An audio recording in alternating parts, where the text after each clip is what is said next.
Assalamualaikum warahmatullahi wabarakatuh. Duduk surang basampi-sampi, duduk bersama balapang-lapang. Baitu kata nenek mamak kita dan sana duduk berundiang kesadonya. Mari sama-sama kita taruhkan membangkit batang terandam. Mengaji-ngaji ajaran adai. Mudah-mudahan berguna untuk kita dan kini sebagai pemuda dan pemudi Minangkabau. Untuk iswak membimbing anak juga manakan kita. Indak ada gadang dan tak rata manusia bersifat khilaf. Kok salah ambo berkata, kok lupa ambo dalam alur je patrik. Tolong bilai di mana sentiang, tolong tukuk di mana kurang. Cepat selingkar betuang, adat selingkar negari.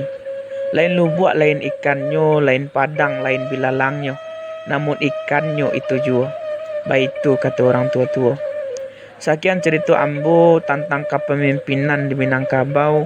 Dan dalam hal kini nanko kita membahas tentang tungku 3 sejarangan.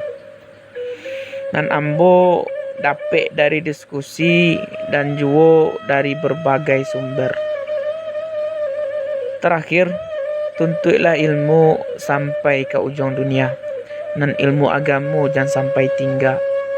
Karena akan berguna sampai ke ranah Minang kita tercinta. Sehingga aku dulu dan sana duduk barundiang kesadonyo. Kok dirantang namuah bertambah panjang. Diambil juga sakiro kapaguna. Kemudian kita sambung dengan cerita dan rundiangan dan lebih basalero. InsyaAllah.